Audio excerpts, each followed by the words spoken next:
we have three speakers that will be sharing their experience in organizing, participating, engaging in youth dialogues. Different forms, different shapes, different types, different sectors, but hopefully they all have, well, not hopefully, I know that they all have interesting cases and experiences to share and to discuss with us. So we have, you can see them on screen. You saw them, you met them in your breakout probably. So we have Erika Di Girolami from Italy. Erika has 2 master degrees, one in environmental policy and economics at the University of Turin in Italy, and one in forest and nature conservation at Wageningen University in the Netherlands. Erika is a researcher. She has co-authored a book. She's been doing systematic literature reviews, and she has been contributing to different scientific research products related to mostly, and I'm paraphrasing Erika here, please feel free to correct me later or to add, in the forestry sector, around financial mechanism at the landscape scale, community-based organization, forest, farm producer organization, small order forestry, and more. But most important, and especially relevant for this event today, since 2020, Erika is the co-focal point of the UN Forest Forum major group for children and youth. And she has been working with FAO in the lead up to the World Forestry Congress, which was held earlier this year in Seoul, working on the process for a regional consultation process that then led to the development of a youth call to action. So we're very happy to have Erika here with us today, and we look forward to hear from her. We also we have Nawsheen. Nawsheen she has a background in agriculture, and she has a passion for ICT and communication, which she developed through blogging and work experience. She's from Mauritius, but she's based in Burkina Faso, and she co-manages a communication for development agency called MediaProd. And MediaProd is the production house behind Agribusiness TV. Some of you might know or might follow Agribusiness TV. It's a web TV that is showcasing success stories of youth in agriculture entrepreneurship in Africa. And Nawsheen is also a board member in the D Groups Foundation. And last but not least, we have Woroud Albtoush, hopefully I'm pronouncing it quite all right, from Jordan. Woroud is a researcher at the Higher Population Council and gender coordinator at the ShareNet Jordan Hub. She's doing a PhD in philosophy, and she has a master's degree in gender and women studies at the University of Jordan. So very different background, very different experiences, but yeah, we're really happy to have you all here with us today. I'm going to stop sharing my screen so we can, I can all see you all and our participants. And we have a few questions for our panel or for our guests. But please, I really encourage everybody in the room here to become a host himself or herself and to drop in question in the chat. We'll have some moments for Q&A, or we'll bring you in at some point during this chat show. So we expect some questions from the audience as well. And Erika, maybe we can start with you. If you can get us off and tell us about a specific process or an example, a case of a youth dialogue process or forum that you have been involved, something around the people, the process of engagement, and, you know, can you share with us your case in a couple of minutes? So we'll talk more about that, but can you just get us off? Yes. First of all, thank you so much for inviting me. I'm very, very happy to be part of this dialogue today. And well, I'm going to skip my own introduction because Pierandrea, you have been amazing in giving a comprehensive overview of my background. I was reading, but thanks for the votes of confidence. Today I would like to discuss the overall journey that led my team and I to the development of the Youth Call for Action, which, as you said, which just mentioned, has been presented at the World Forestry Congress, which took place from the 2nd to the 6th of May of this year in Seoul. As the focal point to the UNFFM-GCY, but also at the time as a forest policy consultant at FAO, I had to lead the development of these Call for Action, which is basically a youth declaration. Just a few words on what is this youth declaration, what is about. The aim of the Youth Call for Action is to increase awareness of all the stakeholders that attended the World Forestry Congress and beyond of the necessary enabling conditions for youth and young professionals to work in the forest sector and contribute expertise to the forest sector. Specifically, we wanted to investigate the challenges and the solutions to meaningful inclusion, participation, and recognition of youth and young professionals in the forest sector. For the sake of clarity, we identified as youth and young professional everyone between the age of 18 to 35. Now, this process was a long journey. It started in 2020, and my team and I, we weren't alone. First of all, we had a great substantial support from FAO and the World Forestry Congress Secretariat, but we also worked closely in collaboration with other youth expert groups that form part of the World Forestry Congress Youth Coalition. Some of them are here, and they have been amazing and key for the success of the World Forestry Congress Youth Consultation and the Youth Call for Action. Some of these groups, just for the sake of acknowledgement and recognition, I would like to say, were YPARD, obviously IPSA, Youth for Nature, YOUNGO, Global Youth Biodiversity Network, and Global Indigenous Youth Caucasus, among others.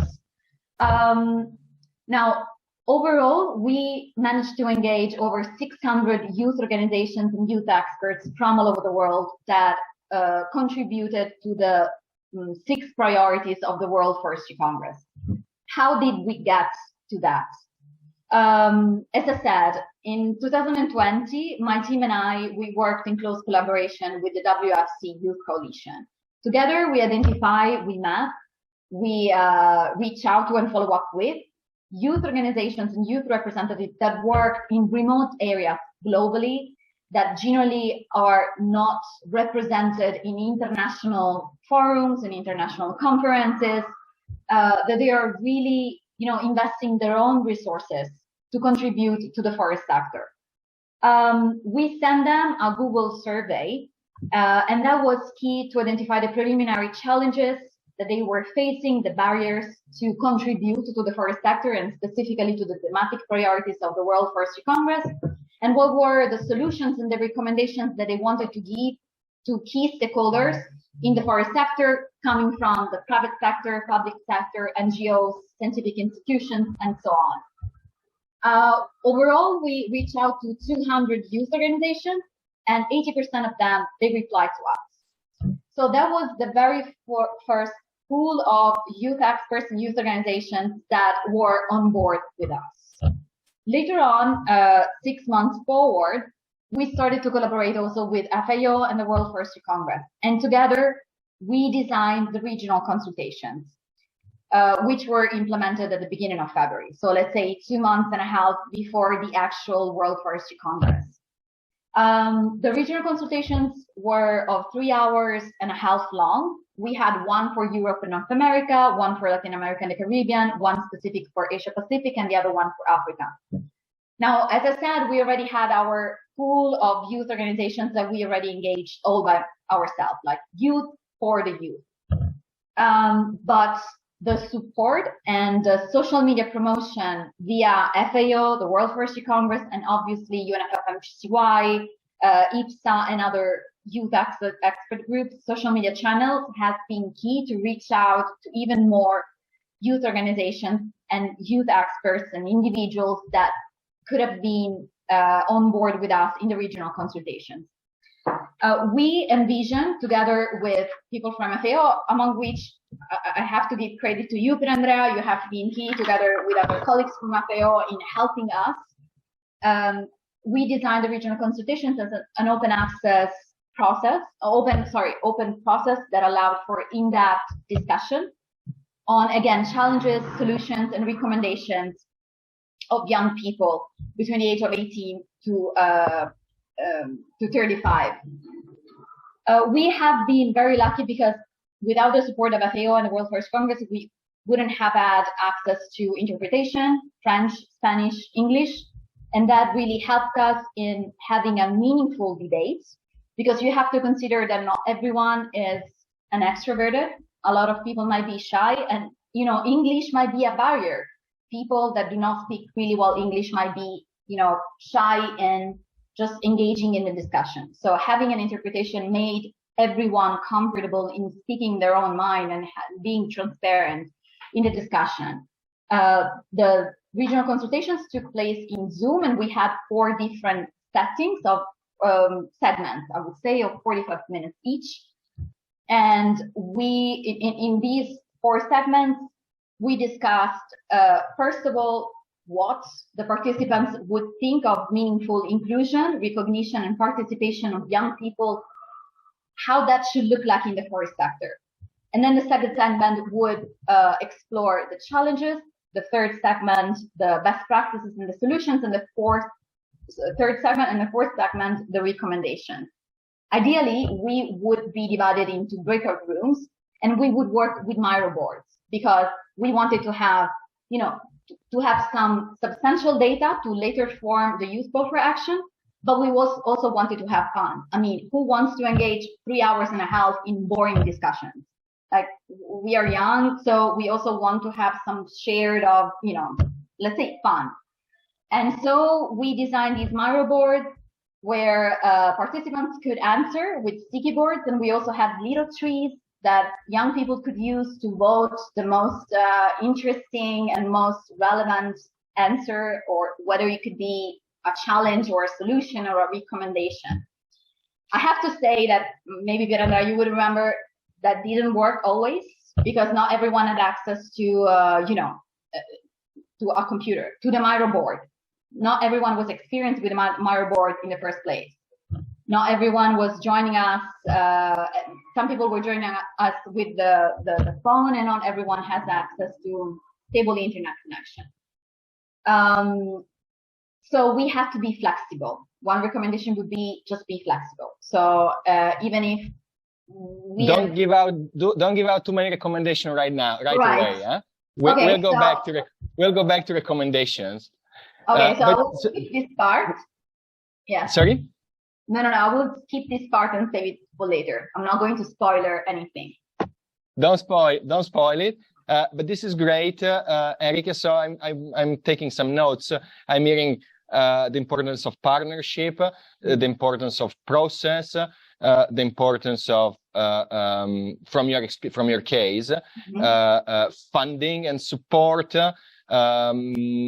languages. I mean, inclusion, of course, and really a conscious effort to include in this dialogue people that would not have been participating in it. So this is great. I'm going to pause you there, Erika, for a second. Well, for more than a second, and maybe we can turn to Woroud. And Woroud, I mean, you're coming from a very different sector, which is sexual health and reproductive rights. So can you briefly give us your experience? Can you sum up in a few? Well, I'm not saying 2 minutes, because that's what I said to Erika, and she took 5. So I know that, yeah. But can you briefly tell us your story? Let's put it this way, and what you're going to share with us today. Thank you, Pierre, and thank you, Erika. So to start, I work at the Higher Population Council, and the Higher Population Council in Jordan hosts a knowledge platform for sexual reproductive health, which is the SHIRIM. So SHIRIM is an international platform, and there's a hub for Jordan. And within the work of both HPC, which is the Higher Population Council, and the SHIRIM, participatory work and collaborative work is a must and is a mission. So one of our main activities and the collaborative approach is something called the SHIRIM, which is the SHIRIM International Rapid Improvement Model. Sorry. So each of the hubs in the SHIRIM International hubs decide to work on a specific topic. And for this year, our topic in SHIRIM Jordan was the Parent-adolescent Sexual Reproductive Health Education and Information. So talking about the SHIRIM and as a 18-month participatory approach model, we should finalize it in a knowledge product. So we thought of, in order for us to create this knowledge product, we need to include people in this collaborative approach. And usually, as the Higher Population Council, we work on an institution level with policymakers and some super formal settings, and so our partners mostly are from the same decision maker levels. So but we decided we're not doing that in the SHIRIM. So talking about it, we thought that we need to include a specific category here, which is the adolescent, which is the target group in our topic. So how can we not engage them when we talk about them, right? So our stakeholders in this journey were the stakeholders, the decision makers on the institutional level, and at the same time, we gave the same balance for the parents and female and male adolescent participants. Okay, so the thing about SHIRIM is that SHIRIM International on the international level conducts 4 learning sessions for the hubs teams, or what's called the core teams. And as a core team here in the Secretariat of SHIRIM Jordan, we should reflect this knowledge and this learning session on the local level. And here where we concluded the adolescent and our target group. I will leave the space for our next speaker, and then I will tell more details about the engagement of those students. Thanks, Woroud. Thanks very much. This is great. So what I'm picking up here, it's really this element of intergenerational dialogue, and again, the effort to include a very specific population as part, the conscious effort to include a very specific segment of a very specific stakeholder group in this process, and yeah, the process that spans over an 18-month period, but then there's something coming after it, which is a knowledge project. We'll go back to all of this later, but let's move on to Nawsheen. Again, very different case, different sector, but that's what we like, to see what we can learn from experiences that might be very different. Nawsheen, over to you. Okay, thank you, Pierre. Hi, everybody. My contribution would be more to share my experience as a young person, a youth who participated in various forums and dialogues on youth in agriculture. The example that I would like to highlight on is a project called ARDYIS, which stands for Agriculture, Rural Development, and Youth in the Information Society, which was a project of CTA, an organization called CTA, was based in Netherlands. And I got involved in that in 2010, which makes it 12 years ago, as part of an essay competition. So what they did as a process is everyone who took part in that competition, they brought all of these young people together in a mailing list online. And we were from African, Caribbean, and Pacific countries, so very diverse reality that we were living were very different, but they wanted to bring us together so that we share as a young person, how do we see agriculture, what are the challenges, and how do we see, you know, what do we see ahead, what do we need. So it started quite just as a reflection. I would say on their side also, there was not a clear project set up already. They wanted to get input from youth, and this is how it all started. So it started with thematic discussions to just share our views, our experience in agriculture in our country, and immediately we saw that being from different parts of the world, we are not living the same thing. And in terms, if we talk about innovation, ICT in agriculture, it was not at the same level. Some countries were more advanced while others were still, you know, developing new technologies. So these conversations we had, I won't say it was forum, it was more thematic discussions, which was brought into physical meetings like workshops where we would discuss more and elaborate. And the first meeting we had, the physical meeting, we translated these discussions into a communique that was shared with different stakeholders, including policymakers. And at the same point, I think the good thing was, it was like, it was, of course, to raise awareness, but the organizations used these recommendations to prepare their program and projects that were coming on. So in terms of, I would say how it evolved, I would say 2010 to 2020, this network kept on growing. Like each time they do a new activity with a new group of youth, or if there is another event, it was even open. Anyone interested or involved in agriculture could join. Over the years, we got over thousands of people who joined, youth from different countries. And every day it was, you know, it was active. There was a facilitator dedicated to, you know, all these years.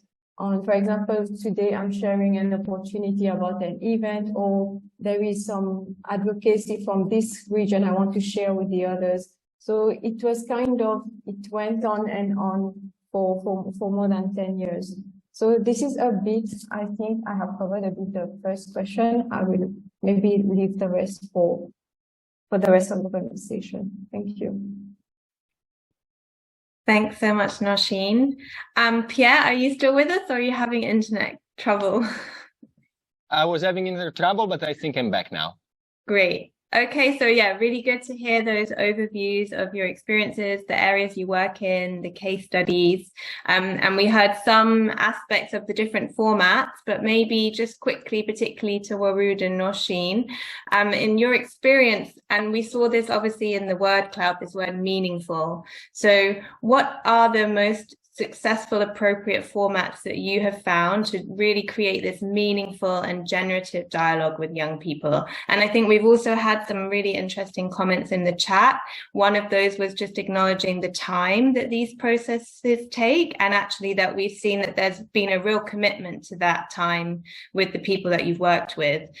So maybe just also a little bit about how you manage the different formats over a process of time. So Woroud, would you like to start us off with that? Thank you. Yes, thank you, Jessica.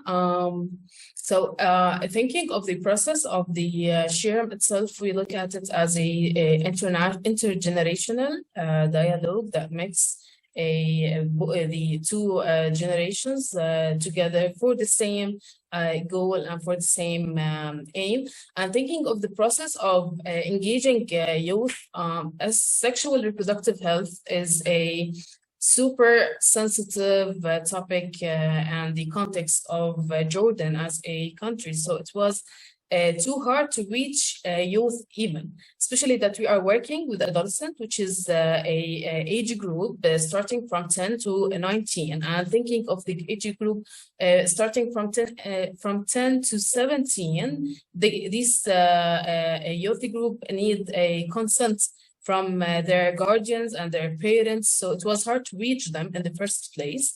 Yet, still thinking of the learning session, it concluded too many activities, including working groups, including discussions, including even building a database, which only the youth participated in this part, because they started let's say, or founded or established a small database that concludes all the questions they need as a group, as a target group, because we decided on, by the participation of youth, that our final knowledge product will be a guide that will answer these questions. One of the measurements we think we not really succeed, but it was a good practice for us, that we started with only 2 adolescents. And that was because their parents were interested in them participating, which wasn't the case for all the participants. And like the second learning session, it concluded around 8 participants, which I see as a success, because we doubled the number of the participants. So it wasn't the easiest, especially when dealing with a sensitive topics. Yet we are in the middle of the SHIRIM journey now. We still have 2 learning sessions to come, and we are working on even getting more adolescents to this safe space. Great, thank you so much. Yeah, really interesting to see how you build these trusted relationships. Nawsheen, would you like to share some of the formats and processes that you've been working with to generate this meaningful dialogue? Yeah, I think in terms of formats, I think I can say that a mix of both online and physical works best, because when it is only online, sometimes you don't, I'm not talking about Zoom meetings where we can see each other, but sometimes you're just on a platform, you have the question, you're putting your responses. Sometimes you don't connect. And in terms of what's going to happen later, I would say when the physical meeting is not there, sometimes I feel that something is missing. And very often when it is just online, I feel that in terms of action, it's just going to be, in a document presented somewhere, but I don't know what's going to happen next in terms of action. So I think what works best is because why we do online also is to save on time, and also on the cost of, bringing some people somewhere for a long period of time. So the most of the discussions take place online, and then, just finish up the conversation and also get to know each other, because this personal touch, I believe, is very important when we are advocating for something and we want to do something to improve the condition or the environment of something. This is about the format. For me, it's a mix of online and physical. Now, what makes something meaningful is, if it is online and if it is over a period of time, having a dedicated facilitator is very important, because if we don't have someone who is moderating, facilitating, it's not going to work. Either contributions will become less or it will go in all directions. So I think facilitation and moderation is very important. Third, in terms of, if we're talking about platform, it should be user-friendly. And if I take the example of myself, we use D groups as the mailing list that I mentioned about. And I joined the youth group, but through that, since it was on D groups, I discovered KM for Dev. At that time, there was Media for Dev, other kind of groups that I joined as a young person to see what's going on in other fields and network, learn, and grow. What also is important is, as a young person, to feel free to express myself. Like anywhere I am, I don't feel like, I am too small or my experience is too small to share. This is also important.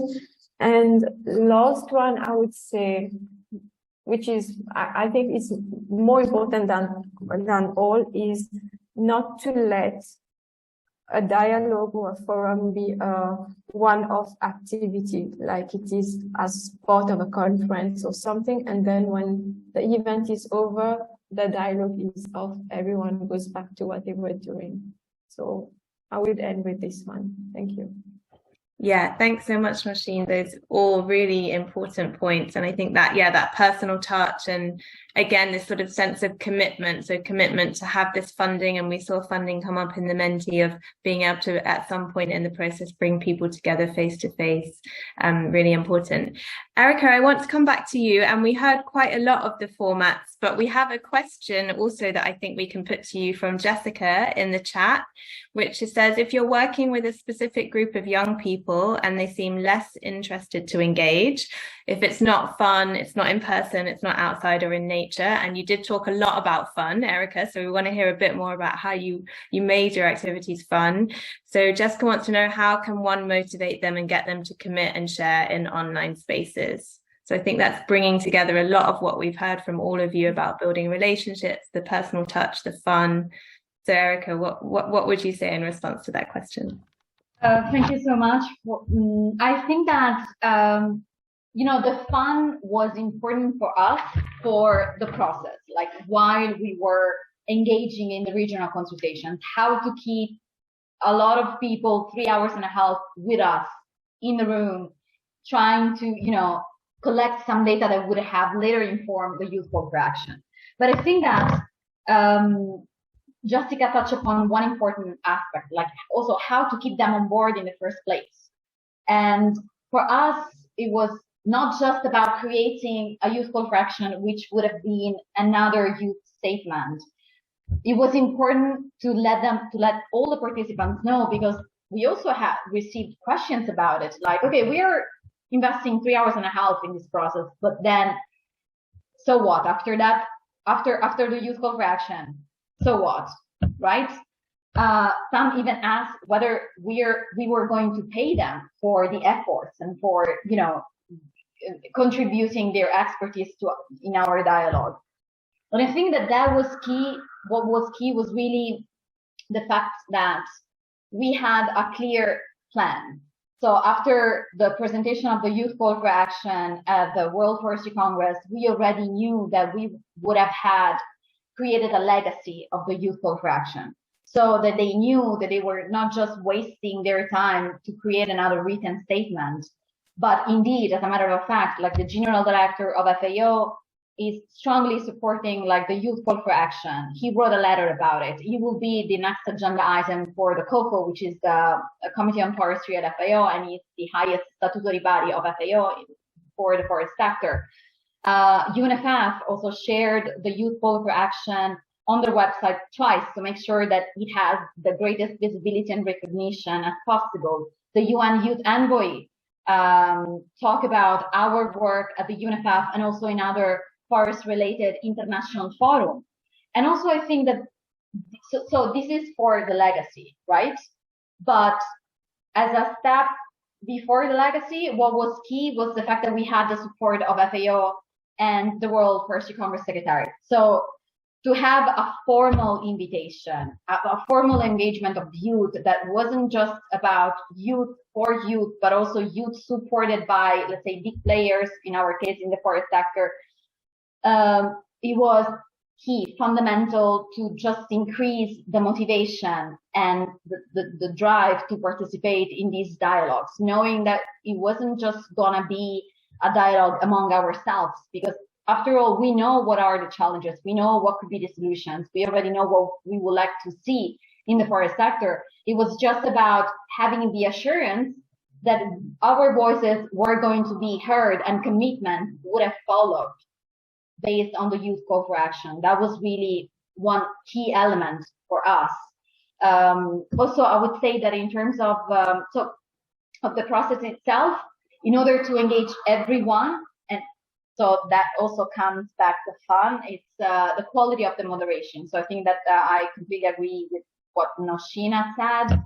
To have somebody that helps you in, you know, engaging people, it's key, because as I was saying before, we have to be flexible. Despite having a clear structure of the regional consultations, sometimes we had, not so high number of participants. Some of them were shy. And so instead of going into the breakout rooms, we remained in the plenary. And then the quality of moderation was key. So to, have all the ideas from really everyone. And so I would say that it's a combination of having trust and a platform, and knowing that our voices were going to be heard and actions would have followed. And also during the process, being supported by experts, moderation, platforms, and so on. Great, thanks so much, Erica. Woroud and Nawsheen, was there anything you'd like to add on this kind of keeping youth engaged and committed? I mean, obviously Erica shared a lot there in terms of, having these clear plans, incentivizing them, making sure that you're not just talking youth to youth, but that you have the support of these other decision makers and large organizations that are helping to amplify your voice. But from your experience, how did you really maintain that commitment and engagement? Anyone like either of you? Go, Woroud. Thanks. Yes, I can.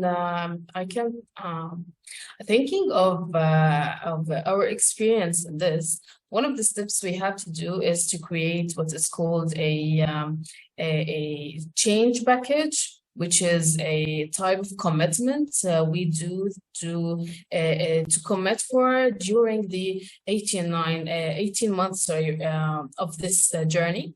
So one of the in this change package, we should write and specify what exactly we will do in this journey, and adolescents were there in each step. So even in maybe this is on the level of on this activity specifically, but thinking of institutions and organizations, this might be included in the strategic planning to include a SDG a goal that work for youth and to stick to it. So I think maybe the commitment for youth in each level will be the key.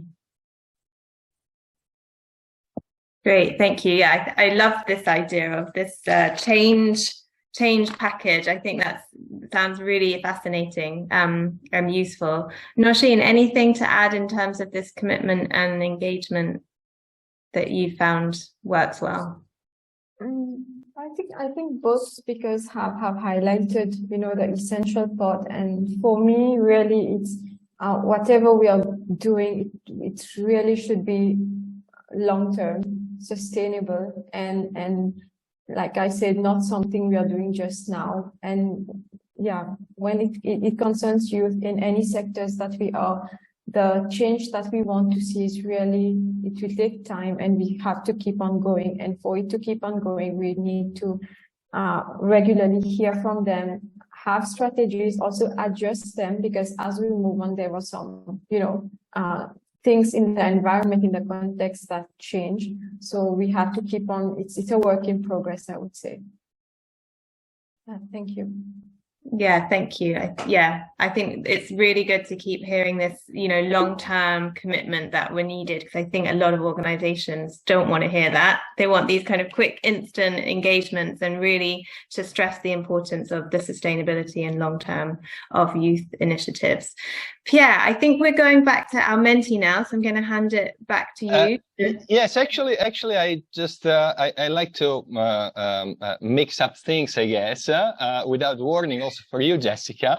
So before we go back to the mentee, which I think will bring us towards the closing of this first part of the event, we just talked about now different about formats, things that work that you have experienced.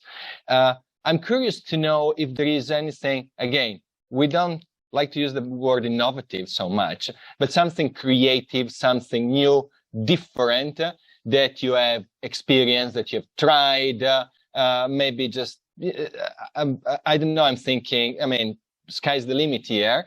But again, because what we said earlier, right, younger generation use different tools, but also different language in a way, right? Texting and all that. So is there any new approach that we would be interesting to look at? Nawsheen, yes, your hand is up. Yeah. Please.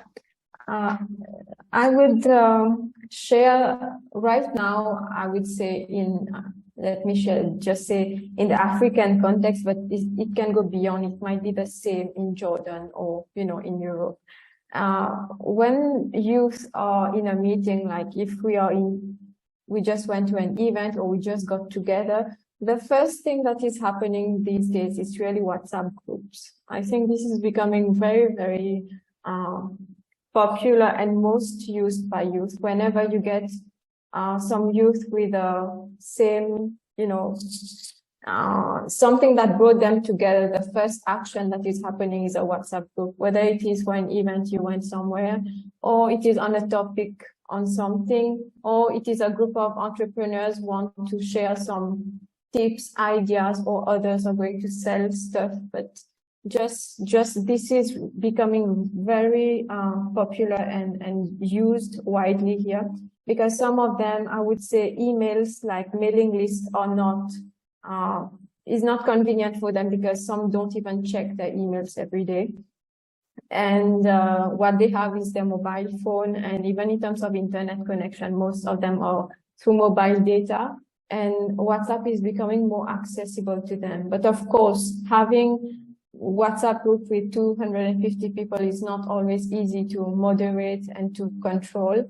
And this is some, I would say WhatsApp is becoming widely used, and same for Telegram. And I have started to see a bit of Discord being used for groups which are a bit more into learning, into technology. They are using Discord quite a bit now. This is a bit on my side what I wanted to share. Thank you. Thanks, Nawsheen. This is great. Woroud, Erica, how does this relate to your context and your experience, or what different new approach would you like to share? I can share. Actually, building on what Nawsheen added regarding the way of communication and the connection between us and between the local team. As I said, we usually work with people from institutions, so always the email was the first tool to connect and communicate between us. Yet having youth in our group made it obligatory for us to change this tool to fix the youth. So this was a shift in the communication tool that was used. And it's on the other side, it's a bit sad for us that because we are making a intergenerational dialogue, we are we are limited regarding the creativity. Personally, I would like to use creative and new tools and so on, but to what extent the other group, the formal group, would accept that. So it happened twice that there was a suggested activities that even include more dynamic and physical movement, and yet there was a request for us to delete that because it might not fit all the participants and all the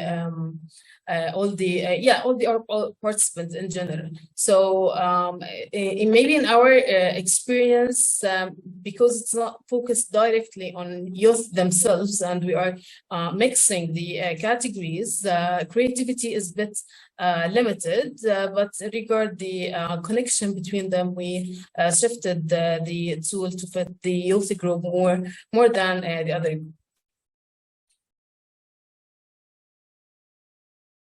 Thank you very much, Woroud. I was not finding my unmute button. Erica, what would you like to add on what we already have heard from Nawsheen and Woroud? I mean, from my own experience, maybe, that shows the fact that my colleague and I, we are that young anymore, but let's say that we use more traditional channels. So I'm not sure whether I can contribute to the, new ways of engaging with people, because we just relied on traditional social media channels. So Facebook, Twitter, Instagram, social media of our generation, let's say. And the thing that was new was probably Miro, but that was, that worked only for specific regions and not for everyone. I don't know if you remember, but by the time we arrived to the last regional consultations, which was, I think, Africa, it wasn't that practical anymore, because we had to adjust to ways of other ways of engaging with the participants that were tailored to their own situation. So some of them didn't have that much time. And Miro board, as much as we thought, my colleague and I, we are both from Europe, and as much as we thought, oh, this is widely used, everyone knows Miro board. I mean, it wasn't that known. And for us, the most creative way was to use the trees to vote the ideas. That was the maximum of our height. So I think that the success of the regional consultations were more really on the process, what I just said before in the previous question, than, an innovation per se. So it was rather, building trust, the goal, who supported us, than the actual ways that it was structured. It was quite traditional, but it was, I think, other elements that contributed to the success, not necessarily innovation. Or, sorry, new ways, because you don't like innovation. Yeah, no, it's okay. It's okay. It's good. We can take one innovation per meeting. That's okay. One mention of innovation per meeting we can take. We're running behind with our schedule. I'm looking at Jessica. I think I would like to take, there is one question in the chat, which I think it's interesting. Unfortunately, Emma, who asked the question, left the room, but maybe that's a good one to round this this panel. And the question, I think it's for everybody, and if you can answer in 1 minute each, if you could go back to your journey, what would you change in how you promoted youth participation? So is there maybe nothing, maybe nothing, because we are hearing about successful examples, but if there is anything that you would do differently going back, what would you do? And maybe can we start with you, Nawsheen? Okay, what would I change to promote? Or what would you do different? Yes. I would say one thing which is quite still relevant when it comes to youth participation is on gender balance.